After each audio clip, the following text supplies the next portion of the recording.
why it's really important to have a plan and understand what your goals are. In fact, my camel out there is suffering right now with a broken back. So I actually found Pepe when it was only a couple of hours old, and I'm like, oh, this is a funny meme. Oh my god. Yo! Who is this Degen? The old man is swing trading over years at a time. And it's like, that's where the real money is made. The answer is a permanent loss. With single-sided staking, you don't have to worry about impermanent loss. If you're aware, if you're disciplined, you can hone that into further financial growth. Financial freedom, to where you can actually live life and not have to be constantly living paycheck to paycheck. I mean, that's the ultimate goal, more or less, right?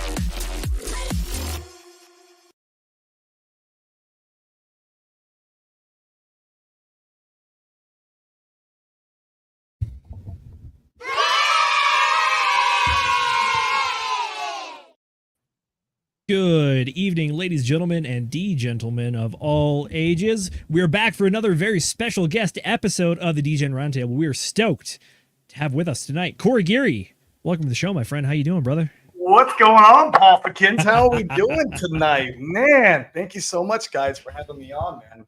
Truly blessed and honored to be here with you guys tonight. This is going to be awesome, man. I'm super excited.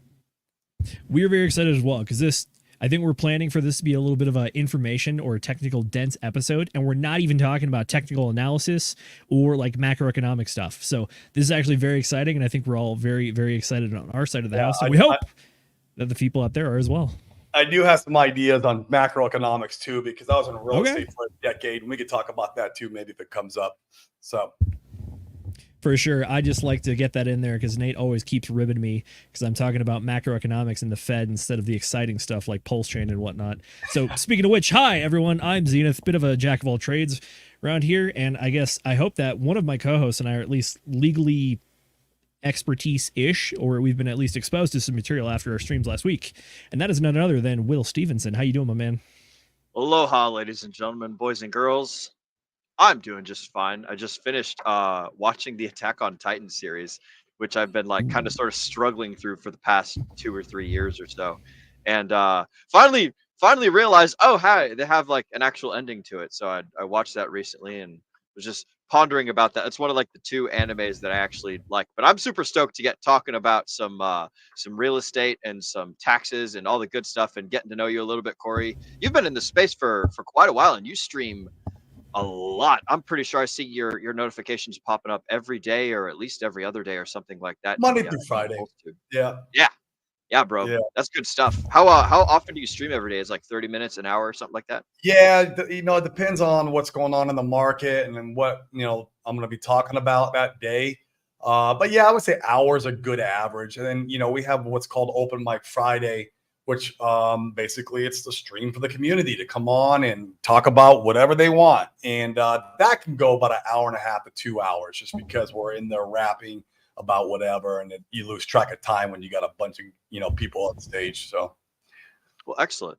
Well, cool beans. Well, I'm stoked to get into the conversation. We've also got the fantastic Mr. Ascending Man over here, Nate McGettit. What's up, bro? How you doing?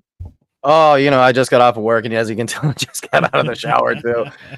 You know how companies go. It's like, wow, I need to be off at this time, but maybe we could squeeze just a little bit more hours out of him. So, yeah. Okay, cool. You know what?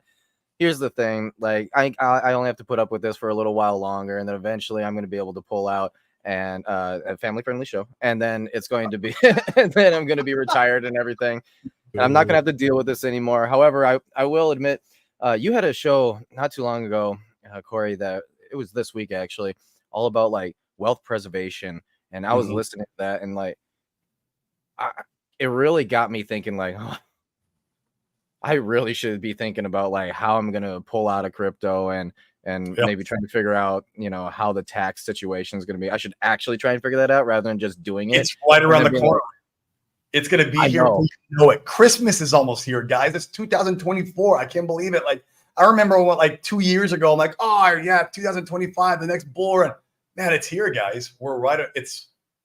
I'm super excited. I've been watching a lot of, I have a lot of charts that I'm just kind of like, I'm waiting for it to go up. It's not like I'm doing technical analysis, but I'm just waiting for them to go up. And I'm like, please Today. I'm green candle today. Right. Just give me the green candles, man. But I mean, if you look at like the others BTC, it looks like it's starting it's trying to roll over. We'll see if it does. Looking forward to it. Anyway, Zenith, take us out. Will do. So before we get into it, we want to shout out the folks that have shown up early and are always here to support us. Because guess what? It's a lot of familiar faces, and we love you guys every time you show up and comment and keep the conversation going in the chat. So with that being said, Will.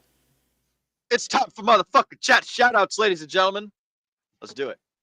Here we go. Alrighty, number one Degen of the day. We had Brown, aka Farmer J. He got in here extra early. He asked, when no more poor? I believe my answer to him was 2 more weeks. So, Yeah, don't forget, I added on 2 more days as well. So 2 weeks, 2 days. All right. 2 hours. 2 weeks and 2 days. Hey, there it is. I mean, if we were really the Hexkins and Poleskins, we'd say 5 weeks, 5 days, 5 hours, 5 minutes. That's right. All right, up next, we got a man, he goes around by the nickname of 54 Cent around here. We have Centurion 54X. He says, what's up, Degens? Good to see you, brother. Hopefully we can bring you a lot of value this stream. Up next, we have the number one cheerleader in the entirety of the crypto space, Tam. Good to see you. Hope you're doing well. What's up, Tam? And last but not least, we have Moonmutt. Says, great to be here with you, all of you fine Degens. Good to be here with you as well, good sir. Enough. Alrighty, unless we have any other that Mrs. Producer is going to sneak in on me, I think we're ready to go. Okay, let's not talk about Christmas when we haven't even hit Halloween yet. Okay, that is Mrs. Producer's stance. Oh, sounds like she might be a bit of a fan of they're Halloween. already selling retail stores. Walmart. Yeah, that's true. Right where my mind thought. For true. Alrighty, boys. Well, that being said, let's get into it here. So, special guest, Mr. Corey Geary. Can you give us a little bit of a background on who you are, your history in the crypto space, and what you'd like to talk about? I'll tell you how I kind of rolled into the crypto space. It's my story is a little bit unique. I come from the entrepreneurial world, the real estate world. I was in real estate for a decade. Before I was in real estate, I was a blackjack dealer. And I would watch that show, Flip or Flop, with Tarek El Moussa. They go and flip houses on HGTV. And I sit there and be like, watch these guys flip houses and they make like 80 grand, 70 grand, 60 grand. I'm like, man, if I could like do that on the side, like, and make an extra 80 grand a month or what. And my girlfriend at the time was a part-time realtor and a part-time blackjack dealer. She's like, yeah, why don't you flip a house so I can list it? And so I did. First house I flipped, I made 8 grand. Second house I made 20, and third one I lost my life savings, knocked me back to zero, crushed me. Then I joined some masterminds. I've hired some mentorship, and about a year, man, I was able to quit that blackjack job, go full time. I was house flipping, and wholesaling. I don't know if you guys know what wholesaling it is. All that is flipping the paper. You're flipping the contract from the seller to the buyer, and you arb and make the spread in between. And so that was extremely lucrative. And I built a 7-figure business doing that. I had a team of about 15 people. And then I started coaching in that arena. And I tell people I built a 7-figure prison because that's what it was. I was working 16 hours a day. I was in multiple lawsuits. I was in a lawsuit with the attorney general. Like, they were suing me. It was brutal, man. I mean, I had no sanity. It made me a millionaire, but I had absolutely no sanity. The one good thing that came out of it besides the money is that it actually got me sober too. Because when I got into real estate, when I was just a blackjack dealer, I was an alcoholic and drug addict. And you see my shirts, a sober investor. Very proud of that. I've been sober for about, multiple years. I think it's going on about 6 years now. And so the real estate space and being around entrepreneurs, like-minded people, always trying to get better spiritually, mentally, physically, and financially, it woke me up is what it did. And I started loving myself, and I went sober. So it was great. I found God, and that's a whole other topic. We can, I'm not sure if it's fitting for this show, but like, it was a very eye opener. So real estate did that for me, but I built that prison, and in that prison, I was like, how do I want time freedom. Like I want to be able to do what I want with whom I want, however I want. And that's how I define success. And then real estate wasn't doing it, man. That made me a slave. I mean, great money, and it got me in the right mindset, but it made me a slave. And I read the book, The Untethered Soul. I'm a big book reader. I read a lot of books. I just went over this book on my show on Monday. I'm passionate about these kind of things. Read a book on basically how to stop clawing your way in life to success and let God guide you in your life to success. It's called The Untethered Soul by Michael Singer. Absolutely changed my life. Pivotal moment. I was starting to dabble with cryptocurrency at the time. And, you know, I had some losses, of course. I was being a Degen. You know, I was playing around in the phantom ecosystem. I had some money because of my real estate stuff. So I was like, you know, I had money in the bank. So I was able to, I had shiny object syndrome. I was trying crypto. I was trying, you know, e-commerce, all these other different small businesses that never worked out. But I started, had a little bit of success with crypto, mainly in the DeFi space. And I was like, I wonder what would happen if I put 10,000 hours into this space the way I did real estate. I know the space makes millionaires and billionaires in the bull run. I'm wondering if I could get the same kind of results at least that I'm getting from real estate. And sure enough, man, it's been quite well. Man, we've had a lot of volatility, a lot of downside in the last couple of years. But man, it's been an absolute game changer. We moved to Puerto Rico. I shut down my real estate company, sold off my rental properties. All the rental properties are in crypto now. And this is what I do full time. And now what we also do is we take we've taken a group of entrepreneurs along the ride for us. So like people who are in real estate, mainly apartment syndicators, mobile home park guys. We have a mastermind where we're teaching these guys how to do cryptocurrency the right way. With DeFi, and we onboard them into Pulse Chain. We just onboarded a guy from a mastermind. It's this yacht mastermind out of Miami. Flew to Miami, met up with all these guys, and I'm onboarding that guy this week. He's bringing $480,000 in the Pulse Chain, and so these guys they're not small guys, which is nice. And we have 230 in our community now that we brought in. We're going to continue bringing these guys in and educating them about DeFi or true DeFi, how to hold your own keys, use a hardware wallet, how to get money on chain, how to transact on chain, how to do, liquidity providing, the stuff that we all know and love, and on Pulse Chain, man, because this is our home. This is where we're passionate at. I love this ecosystem. I love this community. I love Richard Hart. I resonated with Richard Hart as soon as I started watching because I saw the entrepreneur in him. I was like, oh my gosh, this guy is a beast of an entrepreneur. And he's, he actually cares. He wants to provide value to the world. And, you had to see through the facade that he put on of the outrage marketing. It was all facade, man. It was not the true Richard Hart. You had to see past that to see the opportunity. And I saw the opportunity, thanks to Dane, who's my partner in the mastermind and on my show. He's the one that introduced me to Richard Hart. And I resonated with him. I was like, man, this is my guy. And for sure enough, I got into Hex, and then obviously Pulse Chain. And here we are, man. We love this community, man. It's I've been around in other communities. I've been in Phantom. I've been in AVAX.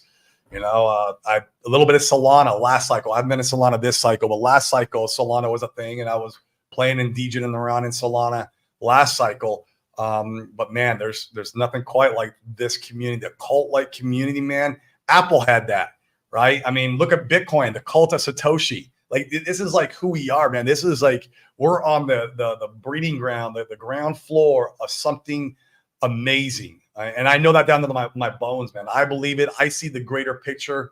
I put the puzzle pieces together. I'm like, man, this is it.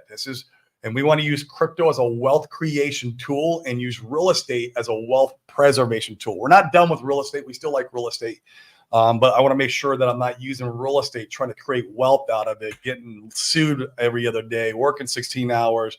It's just a pain. I want to preserve wealth. I only want to be the money in deals from now on. I never want to find a deal or run a deal ever again. So that's kind of my background in a nutshell. It was a lot. That's a hell of a background, though. It's good stuff. Yeah. You're gonna bring you up to present day. So, wow, that's incredible. No, I completely agree with you as far as the community goes. That's on top of a lot of like the yielding opportunities and kind of the fun colors and stuff that people personalities, right, on chain here. Aside from that, the community itself is what keeps me generally liking Pulse Chain is my favorite, my number one, right? But you said something way earlier at the beginning there where when you started flipping houses, it's like you made 8,000 and then 20,000. All of a sudden, you lost it all. That right there really hit home with me. Like, what happened there? I got to know. Yeah. Okay. So on that deal, I started going to RIAs. RIAs are just real estate meetups, right? And I started meeting these wholesalers. The wholesalers who I was talking about, the flipping paper. And I started buying my flips. I bought my second flip from a wholesaler. The first one was from like a realtor, but the second one was from a wholesaler. I was like, oh man, this is good. I'm getting a deep discount on the property. I made 20 grand on my second one. I'm like, man, I'm gonna buy 4 all at once. Dude, hugest mistake. I bought 4 all at once. Thought I was a big boy, knew what I was doing right. My ego, right? You got the best of me. And I bought 4 houses all at once from a wholesaler. And I ended up I changed contractors during that time because the old one sucked. He wasn't the greatest, and I was looking around for a better one who could do better work. I mean, they all suck. I mean, I've got one now in Arizona that's decent actually, but most suck. 98% of contractors suck. But the new one sucked even worse. He took me to the cleaners, man. He took me to the effing cleaners. Like he was sitting. I was still working that night job, the blackjack dealing job. And like, so I was sleeping there in the day. I was partying still. So I was drinking heavily, drugs. And like, I'm trying to do this real estate thing. Like, and I had no mentorship. I wasn't part of any mastermind. I didn't, I had a TV show. Like, what? And yeah, he took me to the cleaners, man. He was sending us pictures of like the properties, like, oh yeah, I've got the flooring going in right now. Send me another check. I got to get these materials. And like, it was all different houses. By the time we actually drove out to the houses and checked, it was already we were so far behind that I had to sell the houses back to the wholesaler who sold them to me. And I lost all the money I put in buying them, the down payment for the properties, plus the money I paid the contractor, ended up being around $240,000 is what I lost. Holy shit. All my life savings, I took a 401k loan out of the casino, wiped me out. And so like the only good thing I had still is I still had that casino job. So like I still had money coming in, and thank God for that because I was broke. Otherwise, damn, that's an expensive. That's a very expensive lesson to learn, welcome man. My life, man. Every lesson I learn is somewhere it's got to be expensive. I'm not allergic. I've gotten better. I have gotten way better. I digress. But like, no, yeah, that was a very expensive lesson. And then I didn't want to quit real estate, man. I was determined. And I was like, well, man, I'm wondering how these wholesalers get deals. And that's how I got into that niche, is because I was broke. I was like, these guys are getting deals without money. Like, how do they do that? And so I bought a course. I joined a mastermind. I hired a private mentor. And 10 months later, we had a pretty well-oiled machine. I think it was about a year actually before I quit my casino job. I remember on my first wholesale deal, though, I sold that deal to the wholesaler who first sold me his deal. Like it was full circle. And then of course he wholesales them out. Some of these wholesalers are like middleman of middleman of middlemen. It gets disgusting. Everyone trying to make very lucrative. It can be. Right now, it's still good, but it's not as good as it was because of shift in the market. And buyers are drying up. The investors who are flipping are not out there, so it's a little tougher to do the business right now. I got some friends who are getting a little beat up, but you can still make money doing it for sure. That's fair. If we're talking about this as well, do you have thoughts on the current real estate market? What's going on right now? Yeah, man. I think, with the inverse yield curve and, the glooming kind of recession that we're probably going to see, I think it's going to happen somewhere in 2025. I think Trump's going to take office. I think we're going to see a freaking rally like you've never seen before in any markets. And it's just going to have like the blow off top somewhere in 2025. Real estate will lag, though. It will take a couple more years before real estate hits a bottom. Because real estate's a very slow moving asset class. It's like a snail, man. It takes a very long time just to get like a 20-30% drop on your medium home price in an area. And so at any given area. But yeah, so I'm thinking like 2027, 28, maybe for real estate bottoms. I would love to ride this bull run up. make a shit ton of money in crypto and wealth creation, and then take that money and buy the dip, if you will, of the economy. When the economy gets wrecked, and then when real estate starts, getting wrecked, coming in and buying those dips from my crypto gains. That's fair. So if you're seeing that the market is kind of like, it's still on a bit of an upslope, but it's going to top out soon. What do you think the shift in the kind of already topping out? In fact, in my local market in Arizona, I'm from Phoenix. I'm out in Puerto Rico now, but I'm from Phoenix. And there, I mean, we're already seeing a slowdown. I would say the median home price is down about 10 to 15% year over year. We're starting to see longer days on the MLS. The average days on MLS are extending further. Your total supply is starting to get bigger. It's just, we're already starting to see a little bit of a slowdown. It's just going to take some time before we really feel the effect of it. Like I said, I think, I'm not sure. And if it's never financial advice, right? Like I'm never forward looking state. I'm just like, I speculate only on my money and my thoughts and my ideas. But I think Trump's getting in office, and I think, man, crypto is going to see a freaking one of the biggest bull runs it's ever seen. The economy will do well, short-lived, and he'll get a nice little bump. But then Trump's going to have his hands full. He's going to have to clean up the shit show that's been left to him for the last 4 years. And that's, he'll do it. But like it's not going to come easy. But I think that's my prediction. Now, whether I'm right or wrong, I don't know. I'm not here to be right or wrong. I'm just here to make money. Aren't we all, brother? Aren't we all? I like to speculate sometimes and try to think about these things and try to think of different scenarios, what could happen. That way I'm not caught off guard too. Like you are the oracle. I'll for be sure. Sami. I don't know, man. Sami's had so many good calls. Yo, for real. Our viewers of our channel will know that there's been two stories that we've really been hammering home over the last few months. One of them is trying to figure out where people are drawing lines politically when it comes to the election, and the other is interest rates going on. Do you think that the interest rates right now have any effect on the market for real estate, like influencing people's actions, like anticipating a cut, or is this too high right now? Absolutely. That's why the investment pool is kind of drying up, the fix and flipper, because they're afraid. The average days on market are getting longer. They're not getting like 3-4 multiple over asking anymore. And so they're getting more afraid. The professional, the guy who does this, who flips 20 houses a month, he's still flipping. It's the mom and pop flippers, the one-offs, the ones are there, I want to try to, stick my toe in the water and then do my first. Those guys are getting rinsed out a lot easier now and washed out. And so now there's not as much of the investment properties coming on market. And there's so yeah, the interest rates is the reason why the real estate market has slowed down in general. Now, when, like I said, when the bottom is, I have no idea. I like to think about that all the time. I know I follow a guy, you guys might know him, Colin Talks Crypto. He makes some really good points on the bottom being in 2030 for real estate, which it's a little out there. I don't know if it could be that far out there, but who knows? Maybe he's right. But yeah, we're already seeing the effect for sure. It's there. I mean, as you guys know, the unemployment's ticking up. The economy's slowing down.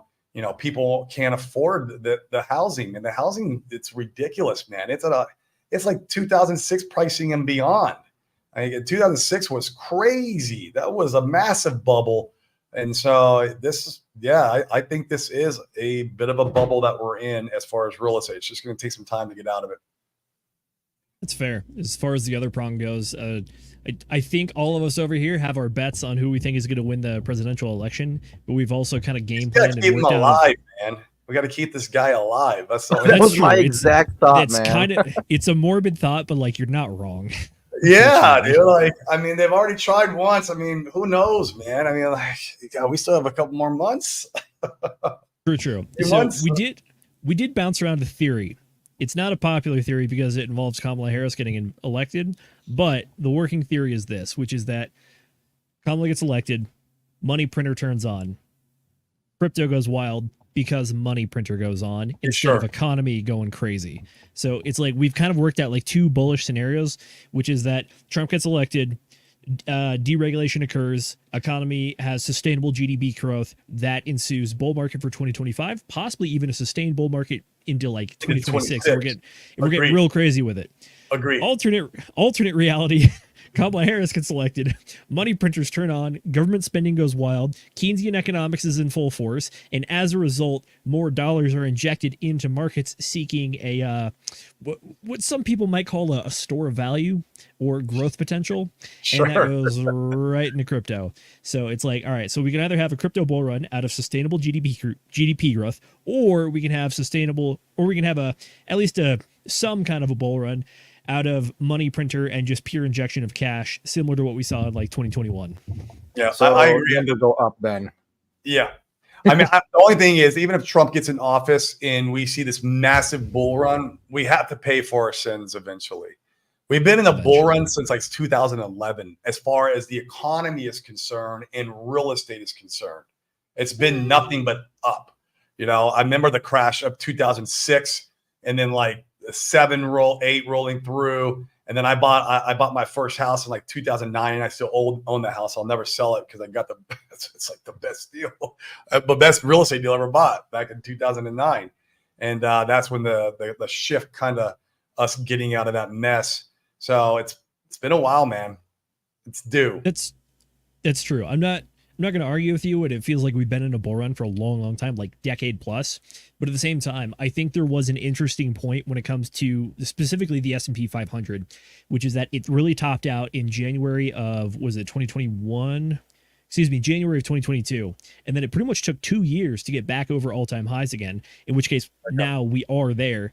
But at the same time, since we've reached all-time highs, we had a bit of a dump. And then we also recently had the Black Monday stuff going on, but it recovered pretty quickly. So it's this weird notion where it's like, I think a lot of people are going to agree and say that, yes, inflation has been killing everybody. Cost of like basic housing, basic sustenance energy is going up. But at the same time, like the stock market appears to be doing pretty well. If you dive deeper into it, it kind of is largely being carried by the Fabulous Seven or whatever the stockbrokers like to call it, which is Facebook, Apple, Meta, Nvidia, Tesla, Google, that kind of stuff. It's like, that's really where a lot of the gains have come from in that.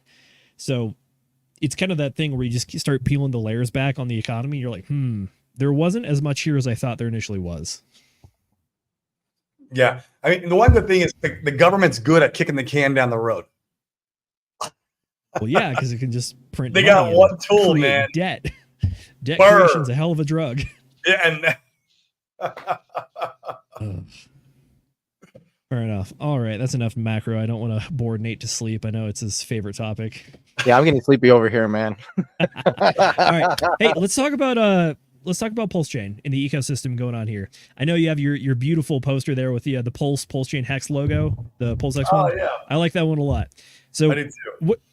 What's your read on the current situation in our space so far right now? We are technically right about near all-time lows, but I got to say, I think if people were going to stick around, this is the group that's going to stick around for basically forever, which means that it's just more DCA time. Yeah, I hope we're still down here next week, because that's when my next DCA is going to be. It's next week. I mean, it looks like to me we're out of sellers. I mean, if you're trying to figure out whether or not this is a bottom, like I don't know if it's an actual bottom, it could go lower, right? Like, but like we're definitely closer to the bottom than the top, and it looks like we're out of sellers. Look at those candles, man. If you go pull the chart up, the candles are tiny. Like there's just not a lot of selling going on, and not a lot of buying. It was just kind of a lull moment, which is right on cue with all the other ecosystems. If you guys go back and look since the beginning, when all the altcoins started popping off in November, December last year, we followed suit. Pulse Chain did a 5x from its bottom. Pulse X did a 7x from its bottom. Ink did like a 17x from its bottom. Right on cue, man. Phantom did a 3x. AVAX did like a 5x. Like, we were right on par with all the other ecosystems, and no one ever talks about that, points that out. Yes, Solana beat us. Okay, so that was the chosen one at the time, right? But like everywhere, 99% of everywhere else, we were right on cue, and we followed the altcoin, little pre-Bitcoin halving altcoin season. And so I anticipate that we're going to see the next leg. If you follow, what's it called? You have 1, 2, 3. This will be the third wave. Elliott waves. The Elliott wave theory. Yeah. Elliott wave theory. The next one is wave 3, which is the most parabolic one, which lines up around the court. October to December, depending when we find out the clarity, lines up with everything else. Like I tell everyone in my audience, the 5 thrusters that send us to the moon. Clarity around the SEC doesn't have to be like good news, but just clarity. ETH ETF inflows being positive and sending ETH up, right? Because we have 2 wallets that we know about, that 317,000 Ethereum that likes to buy our stuff. Like that's massive. Nobody ever talks about the second wallet. It's Godwell. Right? It's 317,000 Ethereum. It's insane. It's more than Justin Sun. Okay. And so like we have the ETH ETF. The third one that I talk about is RH streaming. I believe RH streaming would inject more liquidity than the ETH ETF. That's my belief. I could be wrong about that, but the community does need leadership. It's like a company. If you build a business and the CEO pieces out for a year, well, that business starts to fall apart. People start infighting, and that's kind of what we're seeing here. That leadership would get everyone around, beating the drum again, and it would just be game on. So RH streaming again. Fourth, privacy pools come into PulseX, which they're working on that now. We would be the first EVM chain that would have privacy pools, so we'd be the first to the party with something. It would be amazing. Wells could come in and participate and do what they like to do without people front running them. We have that problem right now in Pulse Chain, and that's why it's getting created out of necessity. But I think that'd be huge to signal Wells to come over. And then fifth is Trump getting in office. If you got all 5 of those went off, I don't know, man. I don't know how high we could go. Yeah, I'm not gonna lie. Like, I think one of the biggest issues that people really focus on right now is Richard Hart, right? And not streaming. However, it does seem like there's a possibility that basically the SEC is kind of just like putting a muzzle on him, and he's unable to actually say anything. And so with him tweeting, I know a lot of people are like, oh, all he's doing is just tweeting stupid stuff. It's like, well, I think he's doing that to let people know he's still here. But he can't actually say anything. He can't actually do anything. And I think that's kind of why he's trying to tweet, and he's trying to be consistent in tweeting. But I mean, it's like I bet you that's all he can do. Yeah, I promise you, like I've been in lawsuits that the attorneys, they tell you, hey, don't talk to the other party without don't just shut up. Don't say anything. Like they don't want you to because all you're gonna do is going to put yourself in more hot water. That's all you're gonna. And the attorneys want a nice, clean case. They've got a roadmap. It's all roadmapped out. They know exactly how the playbook's going to go. And if he goes start streaming and throws a curveball to the SEC, well, it's going to make their job 10 times harder. They don't want that. That's true. I personally think this has been one of the things that's just been lingering over the blockchain and all the aspects of it, is that you can see very, very clearly on the charts, July 31st, 2023, we have the first of a very large dip down towards all-time lows, and it's largely due to the SEC. I think just the fact that has been out there, it has scared off a lot of potential investors. It has scared off a lot of people in the crypto space who haven't deep dove into the system but are familiar with it. And until that gets resolved, I think it's going to continue just to drag the place down a good bit. We have shown that we are able to pump even with that going on. So like you mentioned previously, I think we did a 5x from bottom to top when we hit I think we didn't hit all-time highs, but we hit local highs back in early March of 2024, and that was right around the same time that Bitcoin also hit all-time highs as well. But unfortunately, since then, we've also dropped off a lot harder. It's either the nature of altcoins or new L1s or whatever you want to call it, but at the same time, it's like the SEC is still a big issue, and I don't even know if we're going to get full clarity or just some sort of closure at the end of October in New York. Right, that's all we need. It's at least going to be an opportunity to see which direction we're really going in, because right now it's just a lot of saber rattling, and it's the SEC and Richard Hart's legal team kind of just making the arguments at each other. But until you get it in front of that judge, you start getting that third party to weigh in, we're not going to get any official action going on. So yep, agreed 100%. I'll be out there, by the way, guys. I don't know if you guys are going to be out there. I'm going to go out to hang out. out Out there as well, brother. We got to meet up. That's gonna be my first public appearance. Oh, cool, Like, man. all three of us. Hell all three of yeah. us are gonna be there. It'll be a good time. It Or all will four be. of us, I should say. Yeah. So one thing that I want to bring up, this has been definitely a controversy, and I want to say that probably the majority of the community maybe isn't, they're a little bit upset over it, right? But the whole Kareem situation, right? So the way that I view this, okay, is that this is an opportunity to show, just as a community, to show, regardless if we're, you know, like grinding our teeth doing it, it's an opportunity to show how close we actually are, right? Sure. How much of a community we actually are. We're actually out here willing to help people, right? Willing to help each other. That's the way that I've been looking at it. And obviously, you know, a lot of people, when you got Kareem out here, you know, at the Hex top, and he's got like what, 40 million or whatever, and all of a sudden, you know, now he's asking for money. I can understand why people would be like, well, It's tough. why? Right? Mhm. I could understand that. But at the same time, you know, if somebody in the community needs help, then the way that I would put it, as like for Kareem, would be like, hey, this is just a loan. If you could help me now, I'll pay you back later. And then as a community to trust that is actually going to follow through, and then just give out the money. And yeah, even if you're like begrudgingly giving it out, but being like, yeah, I'm going to get it back later. Even if that's still the case, I still think what we're doing now currently in this whole Kareem case is great. I think it is overall showing, since they are hitting their targets, that They are. Yeah. this community is legitimately, even being 99% down, right? This community is still here.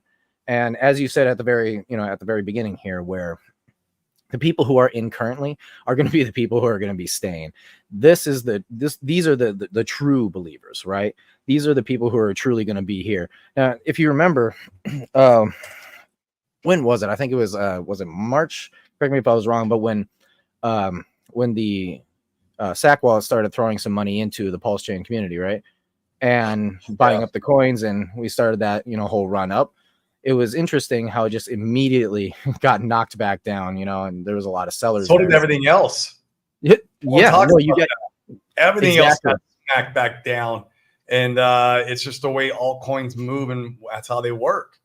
Oh, good. Kareem's coming home this week. Oh, that's awesome. Good. Get him home. Get our man home. But no, you are absolutely right, Corey, because what I think happens is that when you get the warm up alt season, right, you get two things. Okay. You get basically a unicorn that's like, oh, everybody loves this. Everybody's going to go run to this one thing. Yeah. Okay, cool. Good job. You went up, but then everything else still goes up. Right. But then gets knocked back down right away. Everybody sells. And I think that's because those are bag holders from the previous cycle. It is. And I think the reason why it's not ever a blow off top is because people who are holding these bags are just trying to get out as quickly as possible. And that's the rinse that you need before the true blow off top, right? And I think that's exactly what we've done here at this community. And I think personally, I think we've kind of done it better than any other community, because there's a lot of negativity that tends to happen, where it's like the FUD gets really deep, but at the same time, the true believers are just like, I don't care how deep that FUD is, how terrible it is, I'm still holding, I'm still buying, and it's just nothing but cheap coins at this point, so I'm buying more. Well, me too, man. I mean, the FUD runs so deep because the community runs so deep, right? There's so many of us, and there's so many that's been around, and the sub communities are forming now, you know, out of the main community, which is what, you know, how Money Gang always refers to as Reed's Law. That's, you know, that's a pretty amazing theory. I learned it from him, and I resonate with it. I'm like, yeah, that's exactly what's happening to us. It happened to the Bitcoin community with the big blockers and small blockers and all that, and then it happened to, you know, all these emerged communities that did really well. So it's, yeah, it's just, these are more puzzles to the puzzle, you know, pieces of the puzzle that you can put together, and you can see the greater picture. But a lot of people just don't have that mindset to see the greater picture. They can't take a step back and zoom out and look at everything. All they look at is today, price chart, today, I'm wrecked, hit sell. That's like the mentality. So true. Gentlemen, by the way, we have an additional guest that is joining us. Corey, I believe this is your man right here. So, Mrs. It Producer, is. if you don't mind, please Bring him up. introduce. And if you guys aren't ready for taxes yet, that's fine. We can talk about whatever, and then we can go into taxes. But he's my man. This is who I consult with. He's a tax strategist. True. Alrighty, well, let's welcome to the show, Chris, Mrs. Producer, if you don't mind. Oh, she's doing a thing right now. So I will say that. There we go. There we He's go. We here. got him. Chris, Welcome to the show. Gowitz. Thank you. How you doing, my man? Who are you and what do you do? Well, I am a tax strategist with defertax.com. So what I do is help people like you not pay taxes on the sale of your crypto. I like it. Perfect. So I had a terrible joke that I wanted to introduce, which is that usually our Wednesday show is a community show that we call Whiskey Wednesday, but this is more of a wishful Wednesday because now that we got you and Corey on here, we're going to be talking about crypto going to the moon. We're going to be talking about owning a house, and we're going to be talking about avoiding taxes. And all three of those are living the dream right there. So this is Wishful Wednesday. All right. Living the dream. Perfect. That's all it. right, Will, if you don't mind, let's get it going on taxes, if that's interesting enough. Yeah, I mean, I'll start it too. I mean, with you guys, when we're running this bull run up, we got to have a plan in place, right? We talked about this a little bit, Nate. Not having a plan is the biggest mistake, I'd say, not only entrepreneurs but investors. Like that's why people don't stay rich. They go through the wealth creation part of their journey of entrepreneurship or investing, and then they lose the money because they have no idea how wealth preservation works. Part of that wealth preservation is real estate's great because it's an asset class that will be around for a very long time. Appreciation always goes up and to the right very slowly. You get passive income. It's a great wealth preservation tool. But another great wealth preservation tool is not partnering with three-letter agencies and giving a third of your wealth away every time you switch asset classes or bring money into your life in the real world, right? You got to cut them a check then too. And so in the real estate world, we have this thing called 1031 exchange. Works great. You can sell like-type property, not pay taxes as long as you're buying another like-type property in a certain time period. It's a great strategy just to kind of avoid the taxes and take maybe a little bit of money out or whatever. But in crypto to real estate and real estate to crypto, or maybe crypto to business opportunities, we've never seen that before. At least I have not, until I met Chris. And I met Chris at a mastermind, actually an apartment syndication mastermind. These guys are a bunch of apartment investors. We've onboarded a lot of them in the Pulse chain, which is great. And then I met Chris there, and he's like, "Yeah, I help people not pay taxes." I'm like, "What the heck? Tell me more." I want to know more. I want to invest into real estate when I'm done in 2025 and be able to avoid paying the three-letter agency. And he told me all about it. I'll let him kind of dive more into it. Had I known about this strategy, because I was exploring around with the other community members, there's guys who offer a charitable remainder trust. I'm sure they don't mind. It's RG3 and Kinetics. They offer a charitable remainder trust. It's pretty pricey, which is fine because what it does, it's a tool. And but it was it had too much limitations for me. And I was like, well, I can go to Puerto Rico and tell the three-letter agencies to F off completely and have my money now and do whatever I want. Or I can do this thing and not have my money for a very, very long time, or if ever, and have to get money. So it's I moved to Puerto Rico. But had I had this option, probably wouldn't have moved to Puerto Rico. I mean, honest with you, I was like, damn, dude, I can't believe this trust existed and I didn't even know about it. And so I'll set the stage for you there, Chris. So if you want to kind of, tell these guys what it is and how it kind of works, just got to give a 5-second overview like how you did it on my show. Okay. Well, thank you very much for having me. So Yeah. again, my name is Chris Shockwitz. I'm a tax strategist with defertax.com. And what we do is we actually are real estate investors. We're market investors. Basically over time, in the process of doing our own transactions, we were looking for ways to reduce the tax bill. And we've actually gathered about more than 40 different ways we can reduce taxes. But in particular for this audience, One of the things that you can do when you're selling and changing asset classes is we can set up a trust, which we're actually calling the DeFi Wealth Preservation Trust. And the way that it works is before you sell the crypto, the idea is to be able to move the crypto into a trust structure. Then when we sell, it's selling within the trust. Since you're never taking possession or control of the money, you're not having to pay tax on the money, but it's your money sitting in the trust. So unlike a charitable remainder trust where it's not your money anymore, it's the charity's money, this is still your money. And essentially, we can invest that money in multiple different ways, including you can basically move between asset classes. So if, let's say, you sold a chunk of crypto and put it into a trust, and then you said, I wanted to go into real estate, we can actually set up an LLC. Excuse me, getting over COVID.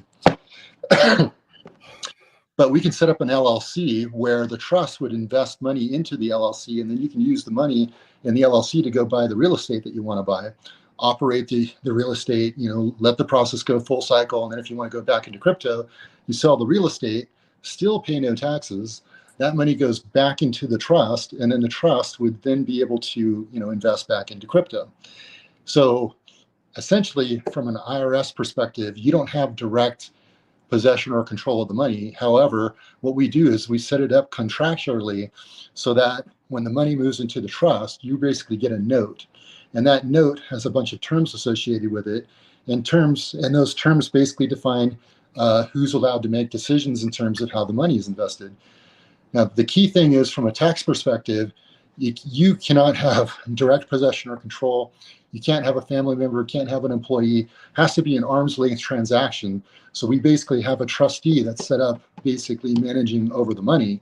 However, myself, for example, as an investment advisor, I would be able to go do those transactions for you. So even though you can't go in and type the transactions, you can actually have me go in and do those transactions that you want.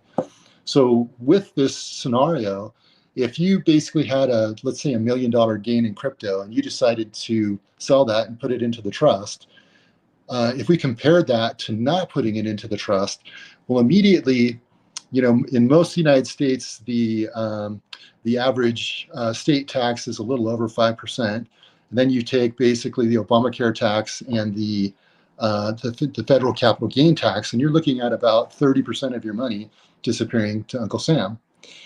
So that would leave you, yeah, I saw somebody squinting there. So that would leave you with about $700,000 to reinvest. Versus if you put it in the trust costs about 1.5% to set up. There's also some other fees, but essentially you would have well over $900,000 to invest. So if you basically took these two scenarios and you just invested and paid the tax, and then you went to real estate and you paid the tax, then you went to crypto, you paid the tax, you went back to real estate, you paid the tax. Well, in 3 years, if you made about a 50% return per year, you'd be left after taxes with about $1.7 million. Doing the same thing with the money in the trust, you would have about $2.7 million. So essentially an extra $1 million of your money is there working for you instead of going to Uncle Sam. So in this way, what it does is allows you to essentially defer the tax bill as long as you want.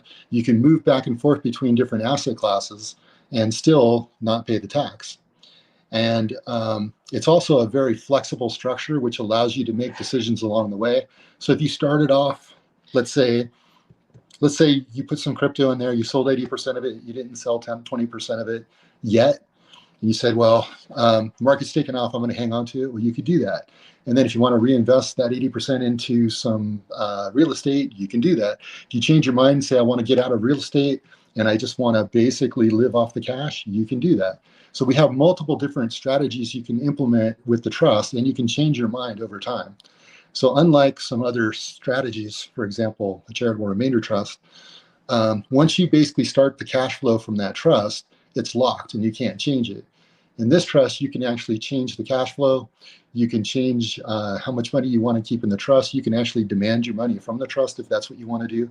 So it's very flexible, and it's basically set up with some additional legalese around it, which basically gives you a greater deal of control than a lot of the other solutions that are out there. With the idea being that, our goal is to make you happy with your investment strategy and to go, make the right investments based on your tolerance and what it is you want to do with your life and your money. because at the end of the day, it's your money. So I'll stop a second and let people ask questions. Chris, I got a question here for you. First and foremost, by the way, thanks for coming on. And also, great job on the stream that you and Corey did the other day. I believe the title was Don't Pay Taxes When You Take Profits 2025. Yep. If anybody out there is interested in learning more about this strategy or just hearing from you two guys about this topic, that is the best source of information. That was fantastic. So the question that I have for you is this. It's a security question. One of the common phrases that we like to use around these parts is that not your keys, not your crypto. Is that the benefit to taking cryptocurrency off centralized exchanges is that you have self-custody, you're going to be eligible for airdrops, and you protect yourself with from a certain layer of defense when it comes to not having like a Luna Terra scandal or an FTX scandal happen to you and your funds are gone in the wind and now you're just waiting for repayment at some date when it's going to be a percentage of what you lost. So based on that principle, why is it reasonable to start getting involved in a trust? And it sounds like you have to actually give physical custody of the cryptocurrency to what was the certification, to the trustee, the trustee, but the certification that you mentioned previously, it's the 3-letter one. It's the certified investor advisor or something, registered investor advisor. Oh, registered investment advisor. Yeah. Gotcha. So if you do go the trust route, how many more people are getting involved from the security aspect of custodying the cryptocurrency? Only one person, which would be the advisor, who would then basically sell based on your trigger to sell. So the idea is that you don't want to. So the idea is that when in this particular scenario, what you're doing is essentially moving the asset into the trust. And then when the asset sells, the trust would pay no tax.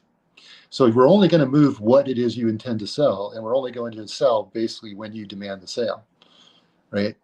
And you can go back later and just say, you know what? I put 100% of X, whatever coin basically in, and I decided not to sell 20%. I want to take it back out. You can do that. So because it's never sold, it actually would be no tax, right? You're transferring a basis value essentially.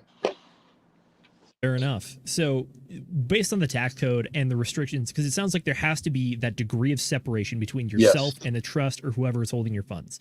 So due to that, does that exclude the possibility of doing something like a multi-signature wallet where like both parties have to authorize transactions or anything? We talked about that. Yeah, you can absolutely do that. As a matter of fact, that's the way we would implement it. That's the way we're going to do it. In fact, we're helping, me and Dana are helping train Chris into crypto for he could understand all the in and outs of DeFi, right? Like we do, right? We talked about multi-sig. I think perfect. That's very encouraging because a perfect solution for this. Yeah, perfect. So the idea then, if I got this correctly, is you take, like, say your pulse chain, right, and then you give it to the trust, and then the trust, you're like, hey, sell that in the stables. Then the trust will sell that in the stables, right, or into whatever. And then essentially, what happens is when that sale occurs. The sale is happening inside the trust structure. That trust structure acts a lot like an IRA. Anything that's happening inside of it is not taxable. It's only what gets taken out that's taxable. So if you decide to basically take an income stream off it, you would pay ordinary income on the income stream, but you wouldn't pay any tax on what's in the actual trust. Now, the exception to this is what I was explaining earlier. If you decide I want to go buy some real estate, what we do is we basically have this trust set up as an investment vehicle. So what the trust is going to do is basically take your money in the trust and go invest in your LLC to go buy that real estate, for example, or buy a business or whatever. So essentially, the trust is basically making an investment. It's not going to you personally, because even though you might be the managing member of the LLC, you're not the LLC. The LLC is a different legal entity. So the trust can basically invest in that LLC and you would still not have to pay tax. Okay. Oh, wow. That's interesting. Okay. So how about this one then? So this is one hits really close to home for me, right? Because I'm a money printer guy. I love making money printers. I love the busy man crypto strategy, right? I don't have a lot of time and I work a lot, right? So I don't have time to sit here on charts all day long. When I go, if I gave, like, say, again, let's use pulse chain, right? If I gave my pulse chain to the trust and then I said, hey, trust, go put it into, the PulseX farms, is that now going to be able to be taxed, or when you start yielding? Only if he takes it out, right, Chris? If he Yeah, takes only if you take it out. If it's basically within the trust, it would not generate a taxable event. Okay, so rehypothecating then really wouldn't work, like on a weekly basis. If Well, you it do it sounds in like the it would. trust, it would, as long as you're doing Oh, it in the trust, right? Anytime that money gets cashed out and it hits your bank account, you're going to pay a tax on that now. Right. You want to go buy a Lambo, you know, pull that money out, go buy your Lambo, but you are going to pay the 3-letter agency for buying the Lambo, right? Like that's money. Okay. It's hit you now. It's you. Yeah, that's self-enriching. Interesting. Unless you're Okay. in Puerto Rico, Oh. right? That's a fun tax, self-enriching. Man, if only we all had that, right? Well, so taking it out then, what does that count as? So if you take it out to go buy a Lambo, right? What does that count as? Is that capital gains tax or? Oh. Looks like we I think I'm asking too many questions here. And he's gone. He got rugged. Rugged. What were you asking, Will?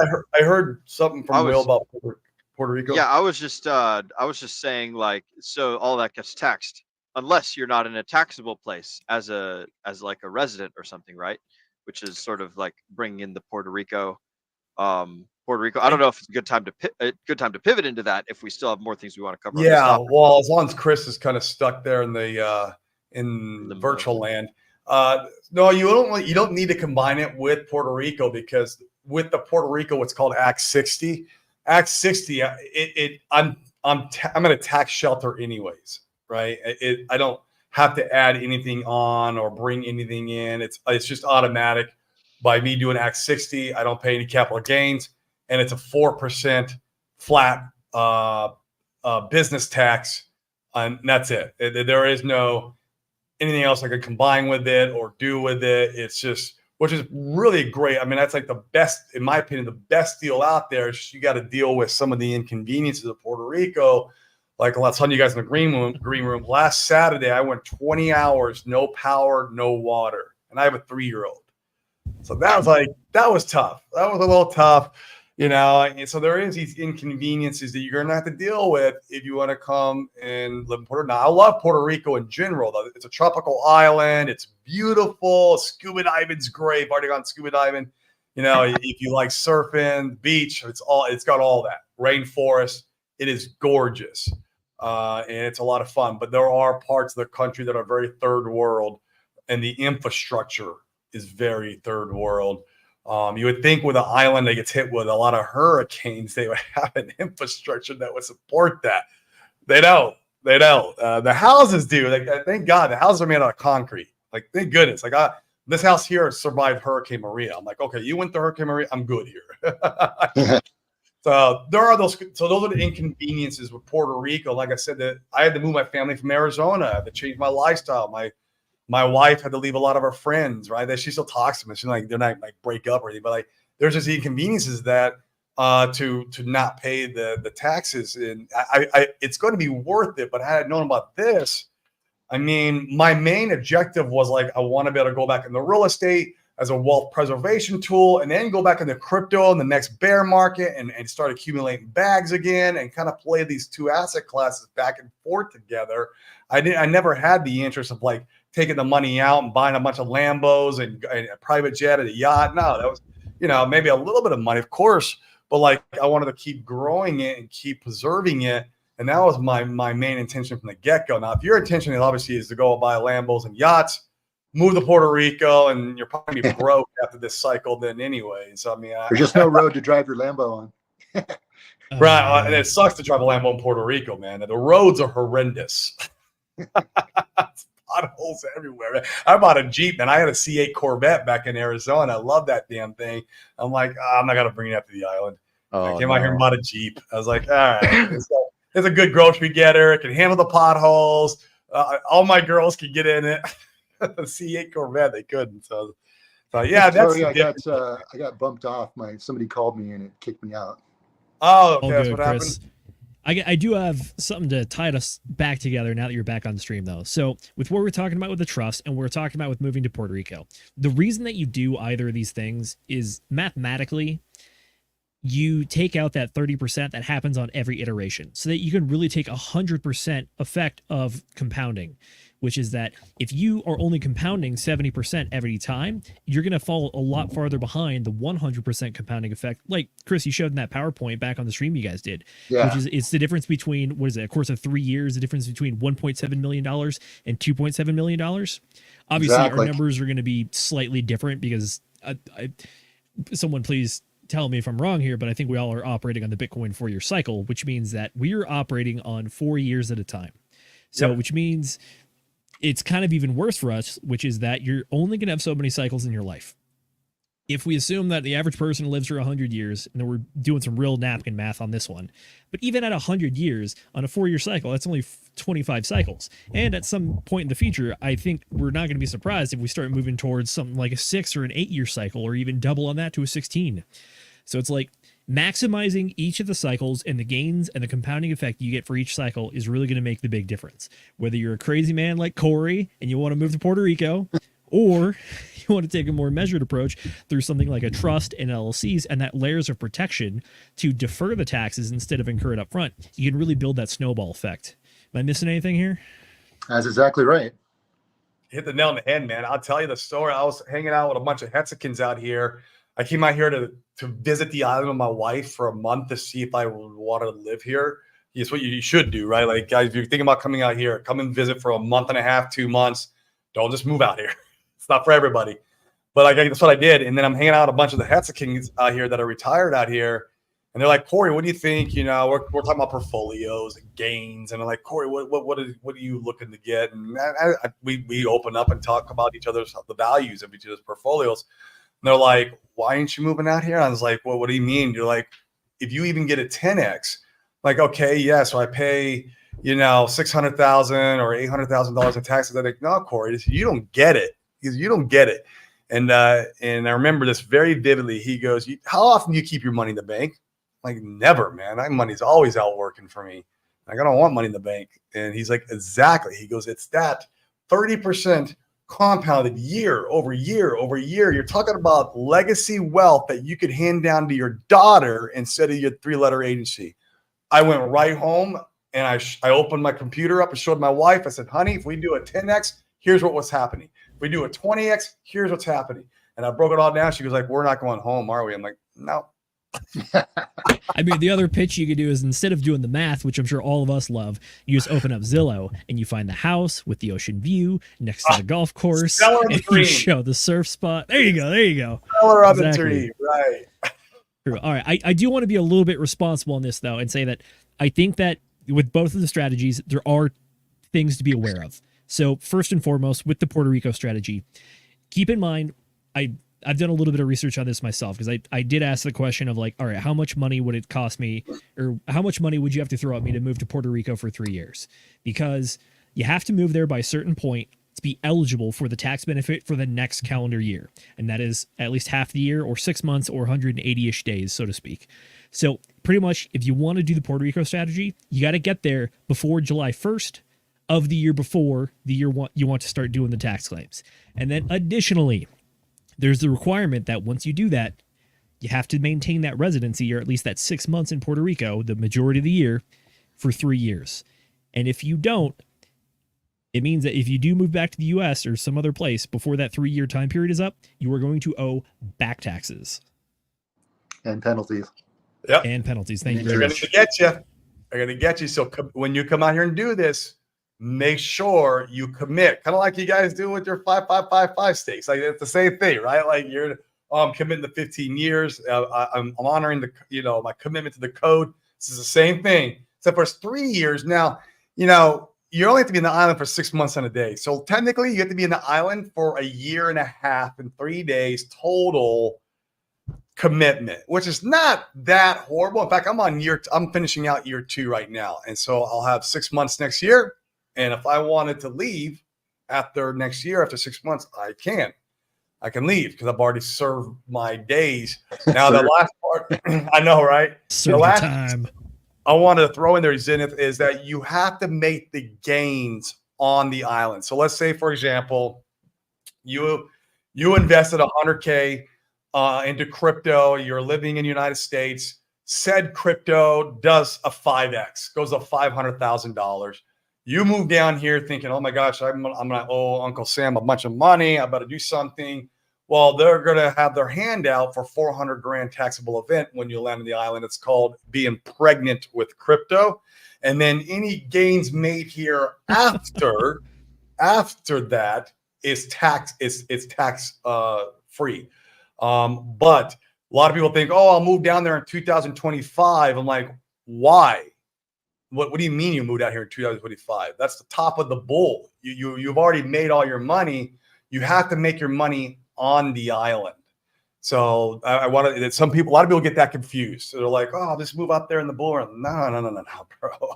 You got to move out here when your crypto's underwater, depressed, when you're on the bottom, when it feels like crap. Literally, I was moving my family out here when Richard Hart got hit with the SEC news. It was a punch to my stomach. I thought, holy shit, did I make the biggest mistake of my life? And I moved out here and I started throwing $20,000 clips at it. I was like, I'm buying. And it made me sick to my stomach every time I bought, like literally sick to my stomach, because that's how you know you're buying the bottom. And now it's the test of conviction. It's, oh my gosh, dude. I remember that. I remember that morning standing in my kitchen in Arizona, and I was coming back from Puerto Rico because I'd made the commitment to get some stuff to move back to the island with. I didn't plan on moving there. I was out there. And then and I was standing in the kitchen in the morning, just woken up, and I opened my Twitter and I remember that so well. All Man, right, you know, it's time to give. Oh, sorry, Nate, go for it. Yeah. Just to cap off, right? So the people who take on the largest risk tend to have the largest rewards, right? Yeah. And die. Don't forget that part. The people who take on the largest risks die a whole lot. That's the point. That's the point of highest risk, right? Keep the risk in the financial world, and they won't. There you go. Die. There you go. Keep your risk. Fortune favors the bold. Exactly. There is a strategy here where you go into the trust, right? And you try to avoid being in the United States. You try to avoid as many taxes as possible. Go and buy yourself maybe some property out in Puerto Rico or whatever. I don't know if that's allowed or not, but something like that. It's United States territory, so it might. I don't know. Yeah, you can buy investment property. You can buy an investment property in Puerto Rico. Oh yeah. Good enough. All U.S. states and territories. And then, so then from there on the bottom, then you move out to Puerto Rico. And then for the next, 3 years, you're living in Puerto Rico until the next top of the bull happens. And that entire time, you've been reinvesting those funds into the new tokens. And then from that point, because the the trust has been making that investment for you, you don't have to pay the taxes on it. Now that you're now that you're in Puerto Rico buying it there, now you're able to, you don't even need the trust at that point, because I'm not sure if you can combine them like that. What are your thoughts? Let me share something. So I used to live in California. I had a house I bought for $575K. I sold it for $1.7 million. I put the money into a trust, one of the trusts that we're talking about. I then moved to Nevada. I now live in Reno. If I took all the money out of the trust, I would be paying taxes. I pay the federal taxes, but I would be paying Nevada state taxes because I live in Nevada. So I wouldn't have to pay the California taxes from where it was earned. Now, I'm going to go double check to see if it's anything different with crypto. However, I mean, this is one of the kind of the beauties of the trust. It's where you are when you liquidate. It's that tax bill. So one of the things we do is somebody will essentially, let's say they move from California, they go move to Georgia where their family is or something like that, or Mississippi, Michigan, whatever. And then essentially we've helped them so that they can buy a home, not have to pay any taxes on that. They put the rest of their profits into a trust. The trust is generating income, and they also have Social Security. Well, if they can turn off the income stream from the trust, so they just have the Social Security, then they can take out $70,000 a year from the trust tax-free, because it would be a 0% capital gain in Georgia, for example. So you could combine the two there, Chris? So you can, there's definitely games you can play. We would have to talk with the CPA for wherever it is that you live that understands the local rules. And I have to check if there's anything special about crypto. That is very interesting, man. Nate, you brought some. That's fire, man. That might be the strategy for some of these guys on the next cycle. Might be my strategy. Like next cycle, they're getting the trust now. Save that money, and then next cycle do the Puerto Rico trick, and then I don't know. That's Scot free. Yeah, so I will double check that one with the lawyers, but we're not sure. I know from a real estate sale, I'm doing it right now. I'm getting income off of my trust, while I live in Nevada, and I'm not paying California taxes. Wow, that's a massive difference. Brazology, you hear that? Yeah, yeah, Briz. Yeah, Briz. California, bro. I know you're watching, man. I give him shit all the time, man. I gotta give him shit. Dude. Love that guy. I love Briz too. Hell yeah. All right, before we move away too far, we do need to sprinkle the grain of salt onto the trust strategy with Chris. So specifically, we talked. Not yet. We'll get there. Don't worry, Will. I was gonna say they're building up, bro. Signal. Yep.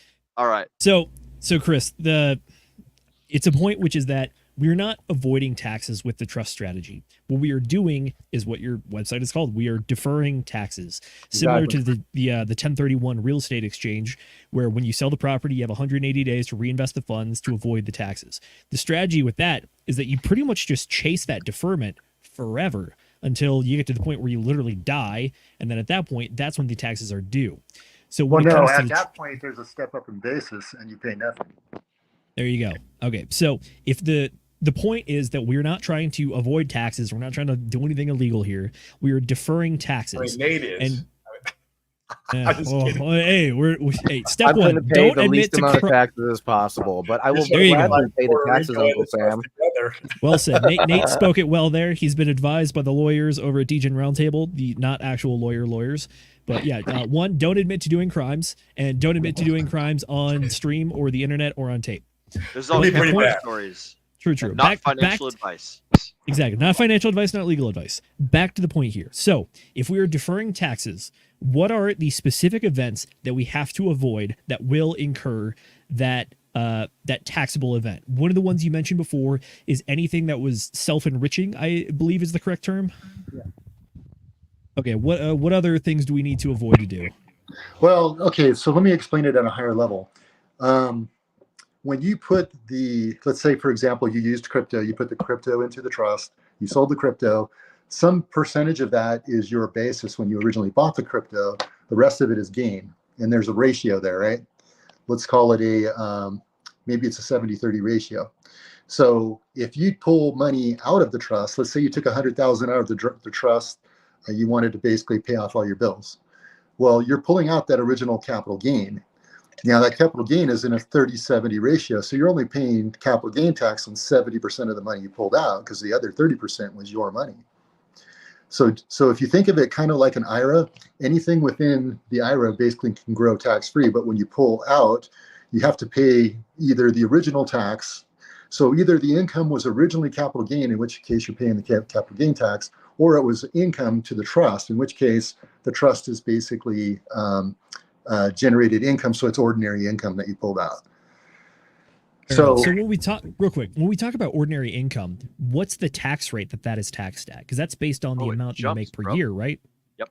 Yeah, that's basically based on what you make per year. So if your trust was large and you generated a 200,000 income from the trust, and you decided not to defer it and to take it, you would have to pay the tax on that 200,000.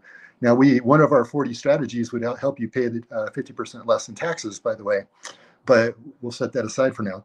To answer your original question, the situation that you're looking at is, okay, let's say you basically did this for a while and you left money within the trust and you passed away. Well, then that trust, essentially the note for the trust in particular, is your asset, which then gets inherited. And you can set up the inheritance any way you want. You can basically set it up where you have a structure that you're basically trying to pass generational wealth off to your heirs. Or you can say, hey, my two kids, they can just do whatever they want, right? Now, the two kids say, oh, I'm going to take the money out of the trust. Well, that's a taxable event because you took the money out of the trust. However, you could set this up so you're passing wealth on for generations and generations and generations if that's what you want to do.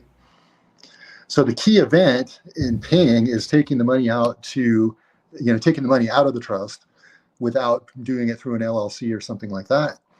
The other thing is if you wanted to take money out of the trust to buy a primary residence, you can't do that because that's self-enriching. Now you could go buy an investment property and then hold that investment property for 2 years and then move into it. That's a legal event. But you can't take the money directly out of the trust as an investment and then go live in it because that's self-enriching. So basically the key thing is really all around self-enriching. Now what you could do is you could say, I'm going to take $100,000 out of the trust. I'm going to use it a bit down payment to buy my house, and I'll use the income from the trust to go pay the house payment. You can do that because ordinary income you can spend any way you like. So pretty much, what we would want to do is have a conversation. And what we do, the nature of what we do for our business is we want to basically educate, share the options, let the person decide what options they want to follow. And then as life changes and things go on over time, you might change your mind, right? And so then let's get re-educated on what your options are based on the change you want to make. So the idea is that, this particular structure happens to be one of our most flexible structures. There's not a lot you can do wrong, primarily because we have that trustee, and that trustee is going to make sure you don't do something wrong. That's essentially their job. They're like the insurance policy to make sure that you don't pay the tax. Now, at some point in time, you say, I want to just take the money and pay the tax. Hey, it's your money. You can do it. Fair enough. Thank you for covering the responsible angles and talking about the downsides. I do want to give you some shine as well, because when you were on Corey's stream, you had a hell of a what's the term where the people talk about their experience? Oh yeah, the testimonial, which was, you talked about how many times has this tax strategy been audited, and how many times were you successful in that audit? Yeah, this strategy has been audited over 30 times over the past 25 years, and we've never paid a penny to the IRS. There you go, 100%. Also, the lawyers will defend the audit. So if you're ever audited, they will defend the audit free of charge for not your whole life, right? But just for the trust. That sounds pretty bulletproof. I'm not gonna lie. It's amazing. Yeah, the real power is the compound. Oh, Chris, we can't hear you. Sorry. Can you hear me now? Yeah, there's. You can. Yeah, so we do these things ourselves, myself and my partner, and we basically look for what are the best solutions out there. And if somebody's got a better one, I want to hear it because we'll start using it. There you go. Perfect. All right. We've been going for a good bit, so let's check in with the folks out in the audience and see what's going on out there. So, Will, if you don't mind. It's time for motherfucking chat shoutouts, ladies and germs. Let's get to it.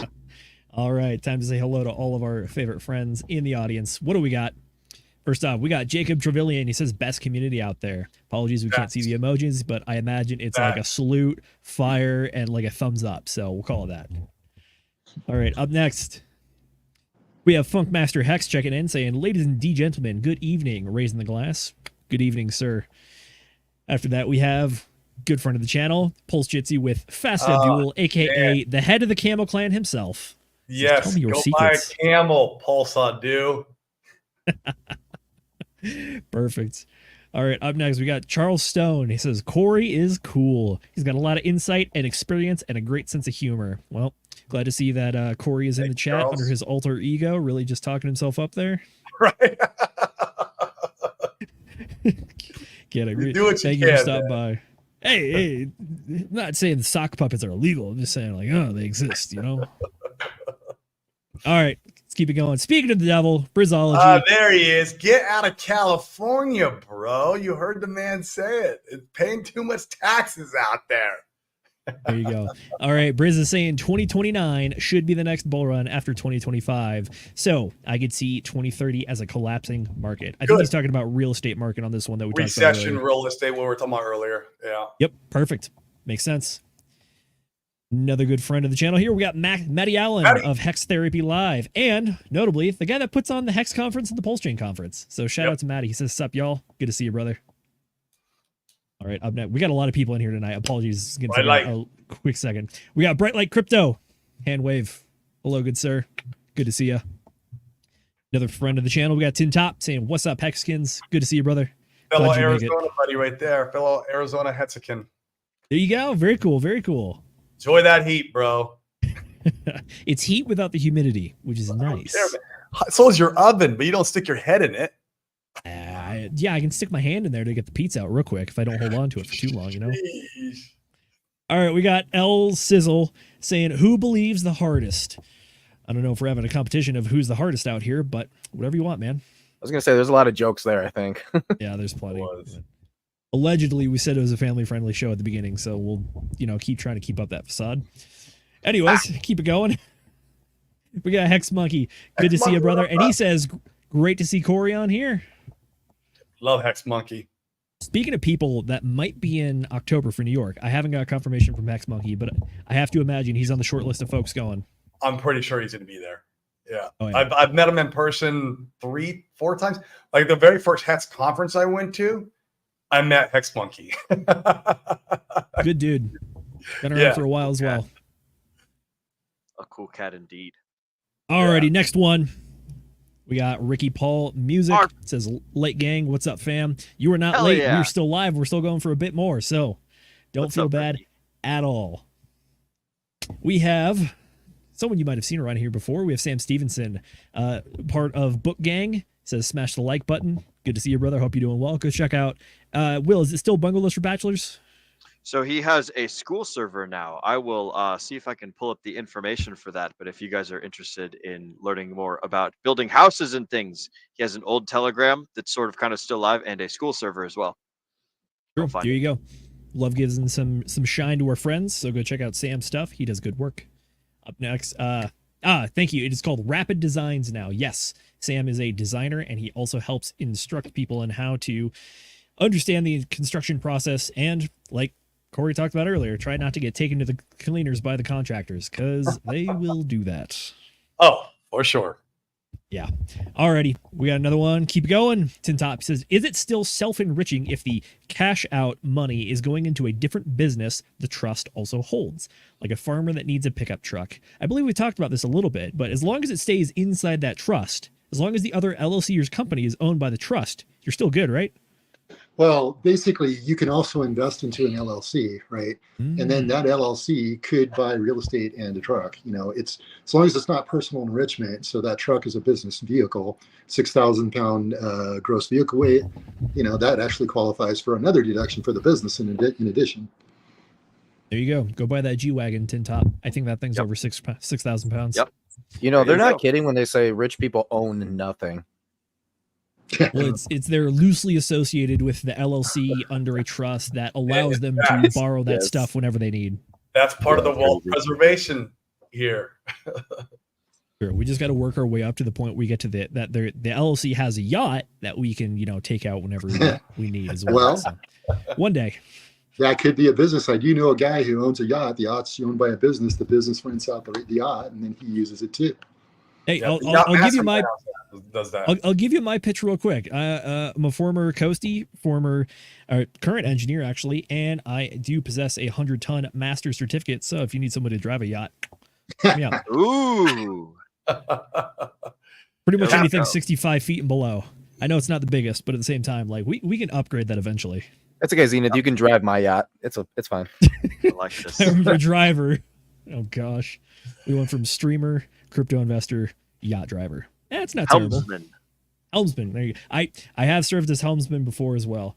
Oh god, when you're on a bridge team driving a large ship, there's like 7 people. Imagine all the processes of driving a car down the highway, but there's one person that does each of everything. So like one person stares at the speedometer, they yell at the guy who's on the gas pedal, he also yells at the guy on the brake pedal. There is a person holding the steering wheel, there's 3 people over at a table with a chart trying to figure out where you're going, and then you have one guy on top of the car trying to tell everybody down below what's ahead.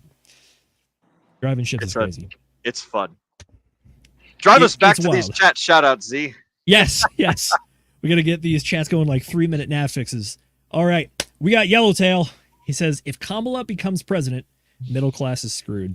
We touched on this. But my business grows. There you go. Fair enough. Fair enough. Speaking of people who have businesses that grow, I believe we have Dr. H, the cryptopractor. Ooh, yes. He says, hey, Corey and the gang, good to see you. Spank the like. Y'all share and sub. Much appreciated, good sir. By the way, he is currently running a stream series on Sundays at 12 p.m. Eastern time covering The Richest Man in Babylon. We covered it for book club, doing the high-level 10,000 foot view. Good book. It's the Richest Man in Babylon is kind of one of these books that exposes financial gurus a bit, because it's like the dirty secret is that all financial advice can kind of just be written on a napkin. Yep. But that's one of the ones that really covers all of it. Everything else is just an iteration on those principles and ideas. So that book is a great book, though, for anyone who's an aspiring entrepreneur, just starting. It's an easy read. I made my daughter read it. My 14-year-old. I'm like, look, this is going to be one of your first books. You're going to read this. Oh yeah, good man. Yeah. I want to say it's like Rich Dad Poor Dad, Richest Man in Babylon, Think and Grow Rich. I'll give you one real quick. That's better than all of them, is Outwitting the Devil by Napoleon Hill, who is Think and Grow Rich. He wrote that book, but the Outwitting the Devil, he wrote it at the time when he wrote Think and Grow Rich, and he put it and locked it away in a safe, and it didn't merge to 80 years later, and it merged in the times that it was needed. He wrote it future, like, it's crazy. Read the book. It's out of this world. Outwitting the Devil by Napoleon Hill. True. There you go. All those books, I think they're all pretty great. good base. Yeah, they're all great. Yeah. One of the Will's scale that he invented on Book Club is he grades books on the where does this fall in the 0 to 10,000 hours journey, and all the ones that are between 0 and 1,000 hours, those are your foundational fundamental books. Mm-hmm. There you go. I like it. Love it. Alrighty, one more. All right, we keep dragging it out. We got RH Max. Good to see you, Max. Sup, gents? Have you had a chance to stream with Max yet? Not yet. We've met in person and we've talked about it, but we have yet to link up and stream. I am sure he would love to stream with you. He's a guy that can get very technical with it and in the weeds. So actually, like, diving into tax strategy, I feel like that's probably right up his alley. Let us know what you think, Max. Let's get you boys hooked up and streaming together. Yep. Would love it. Absolutely. Reach out. For sure. We lost Chris. We did. We'll get him back shortly. All right, gentlemen, who has the next topic? Otherwise, I do want to ask a little bit more about what it's like living in Puerto Rico. So unless you guys have something more pressing. No, actually, I kind of want to hear about that too. Because like the places that I was looking at, I actually made myself a literal list of like places that I want to move to after crypto gains, right? And one of the higher ones for me was Malaysia. And then there was also Malta was another one. There's a bunch of them on there. I have the list somewhere around here, but you know, one of the things that really stood out from what you were talking about is like how the infrastructure is like a little bit iffy, you know? And so for me, obviously living in Minnesota, it's like, yeah, I do have really good infrastructure. At least I'm really close to Minneapolis, right? So obviously, you know, I got really good infrastructure. And so for me, I've never really experienced that before. And for me to have to move out there to, like, say, Malaysia, you know, that is definitely a place where, yeah, it's the infrastructure issue is definitely going to be a thing. However, it's beautiful land and all that, as well as like you can use it as a tax haven as well if you have a digital business. So yeah, I want to hear more about kind of like how you tackle those issues that pop up. You know, and then how often does it happen? Is it like crippling, or is it just kind of like, this is inconvenient and that's about it? Yeah, this year it's happened quite a bit. Last year it didn't happen hardly at all. It was really remarkable. The power didn't go out at all in this property, or at the water never went off. This year, for some reason, I don't know what happened. We've had it happen probably 3 times this year. Now, the good part is when you go to buy a property here, by the way, I forgot to throw that in there. When you do the Act 60, you have to buy a property too while you're here during that 3 years. So that's part of the deal, that you can't leave the island without buying a property. That's part of the agreement. Otherwise, they can still come get you for back taxes and all the other fees or fines. So you have to buy a property out here. So when you buy a property, the key is what you do is you make sure you have a big enough generator on the property. Maybe you put solar on the property. You get what's called cisterns. Cisterns are these big giant tanks that sit on top of your house where it stores water. And that way, when the water goes off, you have like 2, 3, 5 days of water in your cisterns that can fill your house. So basically, people who live here, that own houses, have been here a while, they have that kind of setup. That's how they avoid, when the grid goes out, they're completely fine because they're kind of off the grid in a way where they're self-sustained in many ways. And so that's what you'd want to do when you go buy a property, which I will next year. Those are non-negotiables. Generator, cisterns, and maybe even solar, just depending on, we'll see. I'll explore around and see if that's worth it or not. It might be, but that's how you avoid. Then you're never without power. You're never without water, and the only thing you got to worry about then is still the hurricanes. At once every 20 to 30 years, they get a Cat 5 that goes through the island. The last one was Hurricane Maria. Now it doesn't mean exactly every 25 or 30 years. It's roughly. That's the timetable there. I could get a Cat 5 next year. I could get a Cat 5 this year still. We're still in hurricane season until October. We've already had 2 hurricanes this year, but they were Cat 1s. So they weren't anything significant, a lot of rain, a little bit of wind. So there is that. The hurricanes can be scary. I talked to people who sat through Hurricane Maria, and they talk about how it was the most scariest experience of their life. Right, because the winds are blowing 180 miles an hour. It's ripping the door off the house, and the noise of things hitting the house. It goes on for 30 hours. It's 30 hours of consistent, this thing trying to rip your house off the ground. And so they're built good. That's one thing Puerto Rico does do, is build their houses good. Well, at least where I live at. So, those are things you got to think about when I want to give you all the negatives, right? The positives are, man, it's absolutely gorgeous. Scuba diving's great. Surfing's great. Beaches are great. If you like tropical fruit like mangoes and bananas and you get them all fresh all over the island. That's great. Rainforest where there's waterfalls. You can go swimming in these swim holes that are nice and cold to kind of cool down from the humidity. I mean, it's just a beautiful place. The locals in general are very friendly. They're they're like, hey, how do you love Puerto Rico? They generally care what you think about their home, and I really, really appreciate that. And so it's just an amazing place in that regard. I'm blessed to be here. Every day I wake up, I'm so blessed to be in Puerto Rico. I love it. Except for there's just inconveniences. It's just anything in life. You trade one for the other. And there's a lot of Hexicans and Pulsicans on the island, man. I know probably about 20 of them here now. It's insane. Those are the guys why I'm here is because of those guys. I came out here for the Legacy Wealth Mastermind, Chris, for Puerto Rico. This was like 2 years ago, and I did a tweet on Twitter. I said, "Hey, Hexicans, who's all retired in Puerto Rico?" And then freaking my feed was like, I'm like, let's meet up. I want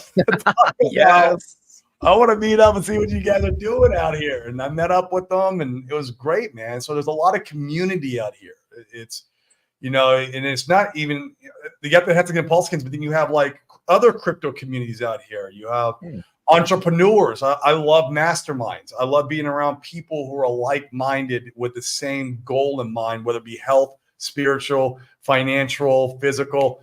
Out here, everyone's into crypto, and there's a lot of wealthy crypto guys out here. And I get to be like in a consistent mastermind with these guys almost for free. It's insane, and I love that part about it.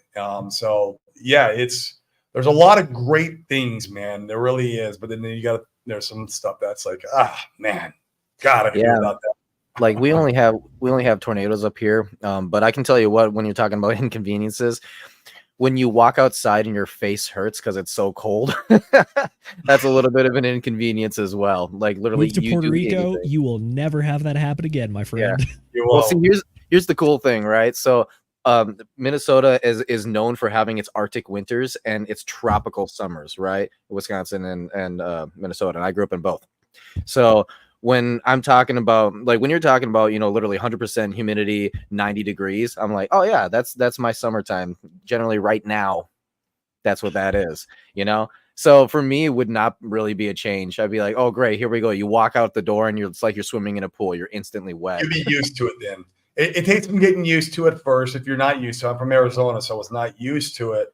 But now I'm used to it, man. I mean, like, I'm used to more of my wife. Like, literally, I can hang out in the house without the AC on now, like during the day. Like, it doesn't bother me that much. I'm like, it bothers her a little bit more. So I keep the AC on. But you just get kind of used to it. I like it better than Arizona, man, because like the way you're talking about walking out in the cold and hitting your face, dude, Arizona is the exact opposite. You get that 115, 120 hit you in the face. The last time I was in Arizona, I walked out with my daughter. As soon as I walked out the front door, she starts crying because of the sun and the heat that was hitting us. And she's never cried in Puerto Rico, and I walked outside from the sun. The one thing about Arizona is you never have to shovel sunshine. Yes, that is true. Oh God, Colorado boy here saying, yeah, that's a blessing. There is. Enjoy That's that. facts. That's facts. Gosh. But Puerto Rico, we don't shovel sunshine either. yeah. Or you That's get that fresh new snow and it's just glare ice underneath it, but you would never know until you find out and you're on the ground. Yep, Right. super fun. Right. Hey Corey, I got a question here for you. I hope it's a softball, but one of the objections I've heard about people moving to Puerto Rico is the idea that Spanish is required. Is it possible to know zero Spanish and get away with it? You're looking at somebody who knows zero Spanish. 80% of the people, I would say, on the island, the locals speak English. The where you have problems is, I don't want to sound, how do I make this sound nice? When you go into a place that has jobs with employees that don't get paid very well, I guess that's a nice way to put it. Those people don't speak English. They don't speak English.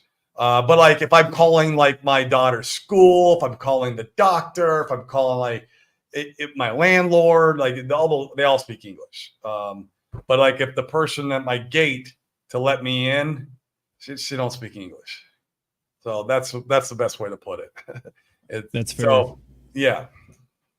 I guess is my Puerto Rico story.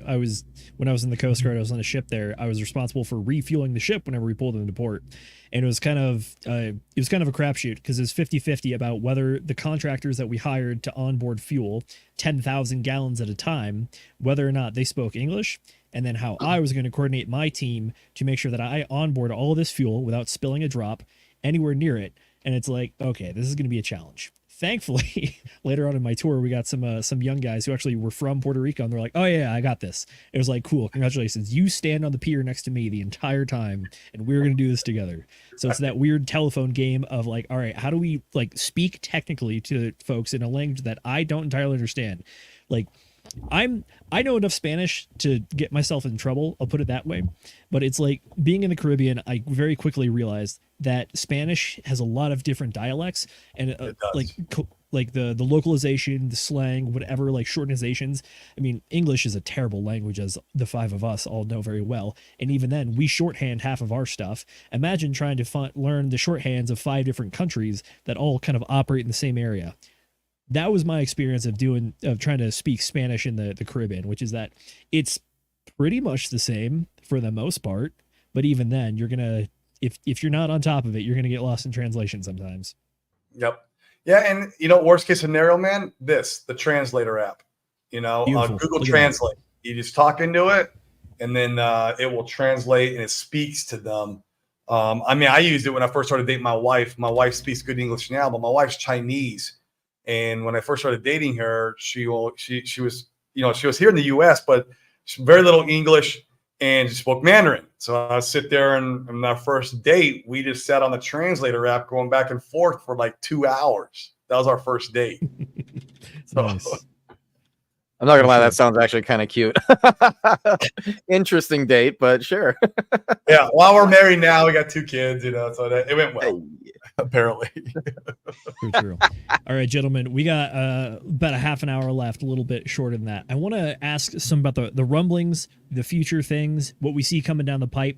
And I want to start with Chris. As our tax professional here, are there any rumors in your world or any expectations going on right now with what might be coming down the pike soon? Do you think that all your strategies are going to be in place for a long time, or is there kind of like indications that things on the ground might be changing in the near future? You know, really the one constant is change. The deferred sales, well, the trust capability that we talked about, in order for that to change, you'd actually have to change the tax code. It's pretty much that fundamental. But there's a lot of other things that we do, and they do change often. Like we were doing, we were basically doing land conservation easements previously, and then there was a change to the law that basically made those not viable. And now we have some other alternatives that are viable. So, I mean, what it comes down to is, as you know, as things change, there's certain tools for certain situations, and then basically what we'll do is find new tools if there's a change, right? I think the biggest change would be in this election. If we did have Democrats go in, you'll probably see tax hikes because the some of the tax cuts that were created in 2017 are going to expire. One of the big ones is the estate tax. But if you know that you've got the problem and you get in front of it, there's ways to get around it. So, Is this the time to plug that trusts are good for not just crypto, but also so that when you die, the government doesn't walk over your corpse and take money out of your wallet before your kids get to it? Yeah, exactly. Wow, Zenith. I'm just saying, look, you get taxed on your job. You get taxed on any gains that you reinvest from that. You get taxed to drive a car. You get taxed by your state additionally. And if you work really hard and build something nice for your kids, when you die, the government steps in and takes a cut of that too, after they've taxed it already. Mm-hmm. Yeah. Oh, and property taxes. So sorry, nerds. You're paying for that grass forever. Just got to look for the loopholes. Well, and they're not really loopholes. They're actually things written into the tax code that are designed specifically for you to invest in certain ways. So pretty much the tax code, it basically rewards you for getting married, for starting a business, for buying investment real estate, and then a whole myriad of other things that are more specific, right? But, you start a business, you're employing other people, you grow your family where you're growing the country. Having children, you get a discount, right? Buying a primary residence, you get a discount. So, they are trying to actually send signals and signal you of where you should be spending your money and the things you should be doing to get the breaks. Some of the breaks that we get are just significantly bigger than those. True. Chris, you hit it right on the head there. It's like, is it really that crazy to think? Well, there's a bad rap that comes around with trying to do anything with taxes, because I feel like there's a weird stigma that people have applied to taxes about like something about like fairness. It's like, no, just because you've paid more to the federal government doesn't make you a more moral person. If anything, we are abiding by the rules put in place by the local authority, aka the crown that is the U.S. government. And as Rich Dad Robert Kiyosaki says, it's your patriotic duty to pay as little taxes as legally possible. Yeah. It is not trying to scam anything or find loopholes. It's applying the rules in place. Agreed. And are you really shocked that the government has put rules in place that try to have the carrot and stick method, that try to get people to act in certain ways that are beneficial to the community, the government, and the future of the nation? Exactly. No, not really. Because it's like you said, like have a family, buy property, start a business. That's how you keep the United States going forever. And instill good patriotic duties or virtues. Yeah, what it is, it's an incentive structure. Go back in time, stop Woodrow Wilson. That's it. That's all you got to do. All right, if we can go back in time and stop the 16th Amendment, where they talk about the federal government has the ability to levy taxes, that is going to be the number one. Is 2 or 3%. That's it. And what are we sitting at now? We're at like 30, 40, 50%, like depending on your income bracket. You could be paying crazy higher. Started as 3%. So look, that's how they get you guys. Don't give them anything. Don't give over them that a fucking too. thing. It's true. That the Boston Tea Party that was like, literally over a single percent. That was Chris, like 1914 or 1917, something like that. 1916. Yep, so in 1917, the tax law that we use for this trust was created in 1917. Fuck yeah. One year after they put the tax in place. I like it. There you go. Just remember that the tea belongs in the harbor. Correct. That's what I'm saying. But the point That of must have this been a is very that- delicious harbor. It Yeah, was. it was just very Had to fragrant, be. salty tea. Salty The- chamomile. Yeah. The reason that I specifically cite the 16th Amendment is that was the one that allowed the federal government to levy taxes. Everything the federal government now does is an attempt to levy tax money and then offer rebates and incentives back to states who abide by their programs. So it's like, oh, you want Department of Education money? Well, you got to abide by our standards. Otherwise, you're not going to get your tax money back that we already took from you by force. Yeah. So it's like, look, I'm sure if we got Nuclear Herbs on here, we could probably get him going on a soapbox for at least an hour on this one. Yeah, nuclear. But let's not try to do that. True. Alrighty. Chris, thanks for the insights about what's coming down the pike. I know that the election year, people are always trying to get wrapped into a tizzy about voting to save themselves because this is the last election for all time. There will never be another one. This is the end of the world. It's like, funny how these elections still keep happening every 4 years federally. But I want to turn it over to Corey. In our world, the crypto world, what do you see coming down the pike soon? What are the events that you're looking forward to? What do you think are going to be some milestone markers that really take us into a bull market and keep going from there? Yeah, it's a great question, man. And, I can't take credit for, some of these thought processes. I tend to follow people who are smarter than me, people who understand markets more than me. For example, Sami is one of the smartest guys, I think, in our community. He is amazing. He understands markets. He understands cycles. He understands where we're at in the cycle, what's going on. He called the top in the Richard Hart ecosystem when we did that 5X. He called the top. He's like, this is it. This is it for you guys. It was like the guy is so brilliant when it comes to his ideas in markets. I do believe that we'll run into another altcoin season starting in October-ish, maybe as early as September, depending if Bitcoin has another dip. Wreck timber is what they like to call, and then Uptober is what they call. There's a reason for that, and I believe in October we'll see that next altcoin season, wave 3 in Pulse Chain on the Elliott waves, the most parabolic. Lining up with, the Richard Hart court case, with Ethereum might be catching some good bids with the ETHs. Obviously, maybe the presidential election having some influence on that. Always does, for every 4 years. It's funny that our crypto cycles every 4 years too. And going that altcoin season, having a nice run up going into Christmas. I think it's going to be a beautiful Christmas. I really do. Not even, old Santa rally. All crypto. I think all crypto is going to see a beautiful Christmas. And then somewhere in January, February, we'll have a local top. It won't be the top of the cycle, but there'll be some kind of local top. It is not going to go up for the entire cycle, right? You have to have a pullback, and we'll probably see a pullback where maybe you see 80%, 70%, who knows, pullback.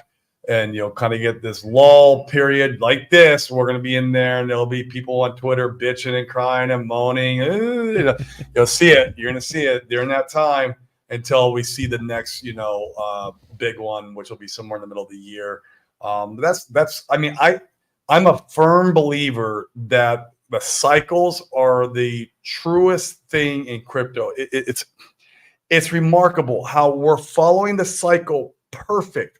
If you were to tell me when I first got into real estate, hey, Corey, here's a crystal ball. This crystal ball is going to tell you when to buy and when to sell.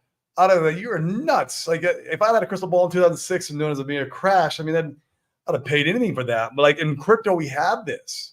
We have this almost like crystal ball. That's not perfect. We can't get it down to like the week or the day. But man, some of these guys, they're getting it down to the month. They know exactly what's going on in the cycle. What's next here? Look at this fractal. This is where look at the 4 year liquidity. It's coming. It's ticking up like normal. It's just we're right on cue. Like it's like 98% right where we're supposed to be 4 years ago. Like it's exactly in the same spot. And I believe it's going to continue that way. I don't believe in the left translated cycle no more. We used to talk about that on our show a little bit. For a while, I was like, well, is there going to be a left translated cycle this time around? I could see it with maybe a recession coming. I don't see it no more, man. I think we're going to have a normal 4 year cycle. I think, certain things line up. It could be one of the most parabolic cycles we ever see, with Wall Street here now. Wall Street's here, guys. This is your opportunity, your last opportunity to front run Wall Street, like literally front run these guys. Like Grayscale is doing an Avalanche trust or something crazy going on now. They're doing something with Avalanches. I mean, you see in the Solana ETF being talked about. I mean, Pulse Chain gets some green candles. Maybe the Grayscale will start looking at Pulse Chain. I mean, I don't know. I'm speculating here. Who knows what could happen? It's gonna be specifically wild. with Grayscale, I got a bone to pick with them because they have been the Well, bane they like to and sell. boom of this site. Yeah, They wrecked the ETH chart, dude. The ETH is wrecked. They originally started wrecking the Bitcoin chart too. Both of them. It's both of the ETF launches. Like, please just go look at the flows for the ETFs. It is only Grayscale that is selling.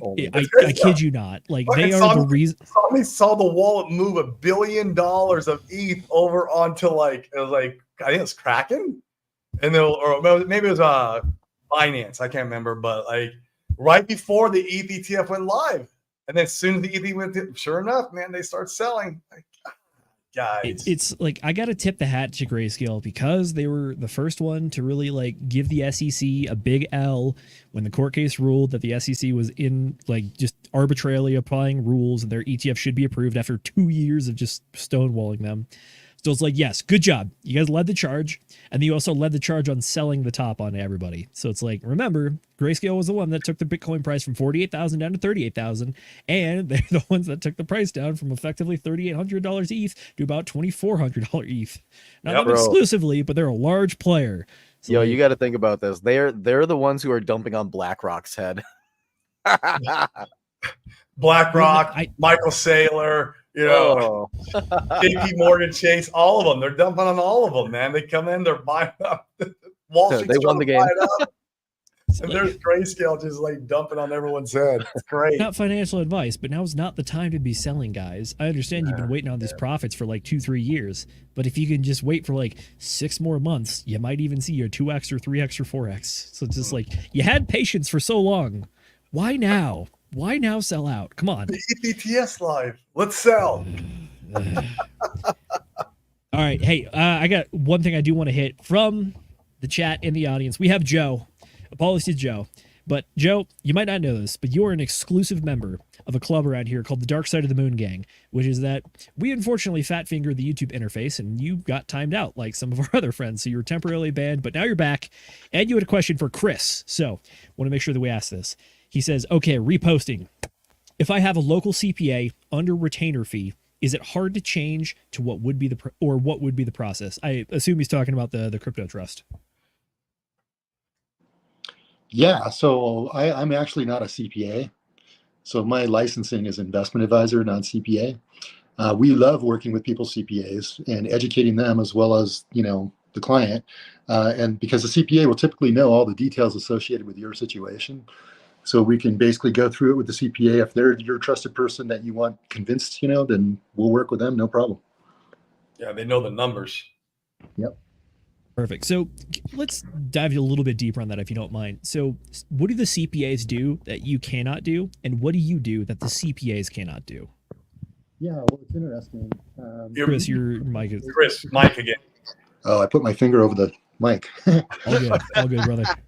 So we do lots of presentations to CPA offices, and we were doing one presentation, and this one lady was just getting angry, and so we kind of stopped the presentation and said, "Hey, what's going on? You seem like you're upset." She goes, "I went to San Diego State, top of my class, the best CPA school in freaking California, and they never told me anything that you're sharing in this meeting." And it's true. The CPAs are basically taught to tell you how much you owe in taxes. Now, some good ones will give you a lot of ways to get around the tax bill. But what they're really actually trained in class is to tell you how much you owe in taxes. What we do is we tell you how to reduce, defer, or eliminate the taxes. So that's the fundamental difference between us. Like I said, there's some good CPAs out there. We found a few that we work with a lot. Just like there's good lawyers and bad lawyers or whatever, right?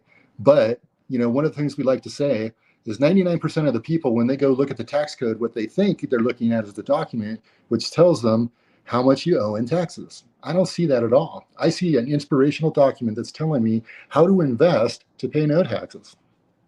It's very Tom Wheelwright. Beautiful. I love it. Big fan. Can we clip that? Entrepreneurial mind. That was awesome. Yeah, we'll clip that. We'll post that everywhere. That was excellent. Hell yeah. Kidding me? All right, gentlemen. Do you have any final questions for our excellent panelists here? I'm good, man. We've covered a lot today. This has been phenomenal. Thank you guys for hopping on, by the way. We appreciate that so much. This has been just an Appreciate it absolute too, fantastic. guys. We appreciate Hell you yeah. guys, everything you do in the community. Yeah, well, Hey, thank we're you building for the having us. Yes, Yeah, I'm and not I'm gonna gonna drop lie, the for the folks at home. I'm gonna drop. I've already dropped the link twice. I'm gonna go ahead and drop it a third time. You guys can find Chris's his website over here at defertax.com. So I will Yep. go ahead and throw that in the chat. Yeah, I think this episode right here is probably one of the better episodes that we've ever done when it comes to taking profits and what and how to take profits. It Not was necessarily, sense. not Yeah, necessarily. it was sense. Well, I suppose getting yourself set up for retirement, right? Getting yourself set up for after you're taking profits. Yeah. For sure. I Alrighty, agree. tell you what. While we're at it, let's go ahead and do the rest of the plugs. Chris, where can people find you at? And what's the best way to get in touch with you if they want to? Yeah. So our website, defertax.com. If you go to defertax.com/Chris, that would set up an appointment with me. That's the best way to do it. I live off my calendar. Perfect. Excellent. Anything else you want to plug? Social media? Anything else? No, I mean that's us.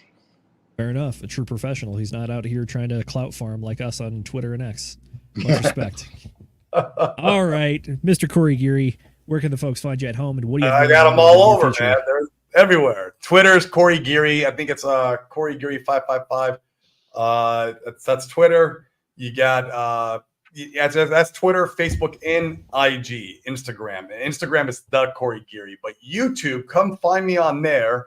Look for Corey Geary, the DeFi Crypto Alliance show. And that's where we're doing a stream Monday through Friday.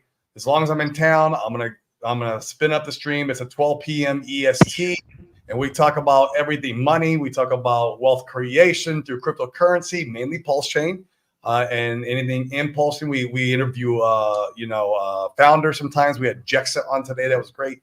And then we talk about real estate. We talk about this stuff here and everything in between. And just, this fun journey that we're on. Some entrepreneurship stuff too. Like on Monday, I dove into this book a little bit, which I actually loved, and just talked about a little bit of, it's kind of like what I think what's his name is doing with his book read. I like that, and I'm going to be integrating a little bit more of that into my show. And so, yeah, that's it. Perfect. Where's the next time we can find you live on YouTube? Is it going to be Open Mic Friday? Tomorrow. So tomorrow's Thursday. Tomorrow, 12 p.m. EST. I'll be streaming. Friday, yeah. So Friday's fun. Come, and you can be on stream with me. We do Open Mic Friday, and that means it's your show, the community. Come on, and we can talk about anything that you want to talk about. It's your show. So. Love it. Excellent. Thanks for opening that up to the community. I've caught a few of the episodes. It seems like people really enjoy the open space and the open platform, and there's some good discussions going on there. Cool. Yep. Excellent. Phraseology's always on there. Talking about how he pays like 45% in taxes because he lives in California. One of these days, someone somewhere is going to convince the man that the grass truly is greener elsewhere, and the grass doesn't take 45% of your earnings. I'm telling you. One day. Yeah, you want to know how keep to have a trying. 45% raise? Leave California. There you go. There you go. Oh. All right, we're going to keep going down the line. Nate McGaddett, the Ascending Man on YouTube. Where can people find you, and what do you have going on in the future?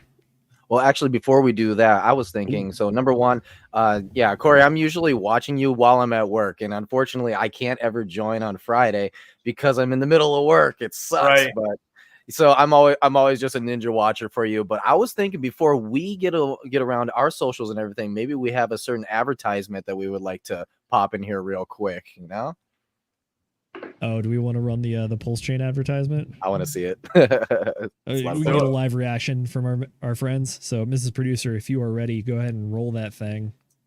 Ladies and gentlemen, welcome back to the Pulse Chain Tour Masters Golf Tournament 2024. Zenith is making his approach to the green on this sudden death playoff between himself and Reginald Gerald III, who already completed his putt for birdie. Zenith needs to make this putt right here in order for his dreams of winning that jacket to stay alive. Let's see what he does. Oh! Oh, he flubbed it! He missed! He whiffed! He's a loser! Loser! I repeat, RG3 wins! RG3 wins! Don't make mistakes like that guy. Get ready early for Pulse Chain Tour Las Vegas 2025, including the Pulse Masters Golf Tournament from March 6th through the 9th. Sign up early and use the code DGEN at checkout before September 1st to get 36.9% off all of your tickets. Don't miss out on all the fun from the star-studded conferences, golf tournament, and nightly events in beautiful Las Vegas, Nevada with all of your friends and favorite Pulse and Hex creators. We cannot wait to see you in Vegas, so until then, DGen responsibly. Oh, great. There we go. Absolutely, guys. Like, for real. Chris, you're muted. Sorry, my guy. Chris, you're on mute. Down there in Vegas. You need to get your tickets, guys. Like, you can get, well, it's until the end of the month, correct? Where it's like 369. Yep. Yeah. Through August. September 1st, the discount code goes away. And by the way, I have a small clarification. The discount code is 4 for days. You got 4 days. The discount code is for the Pulse Chain conference tickets. The golf tournament is something separate, but at the same time, I'm probably going to end up buying a foursome pack just to get a discount, and then I'll hit up some of the boys and we'll figure it out in Venmo afterwards. But that's what I'm doing. Oh man, Yeah. bro. I'm fucking. So we came up with 36.9%. Yep. Hey, it's the 369. March 6th. 369 is a common theme in our ecosystem, Chris. It started with Hex. Hex's inflation is 3.69 a year. That's how it's created in the code. And so ever since then, 369 is this like narrative that's just buzzing around in our ecosystem. I just got lucky with the calendar dates is all, you know. And in fact, I have 369 in my Twitter, which I'm going to go ahead and put in the chat. Go ahead and visit my Twitter there.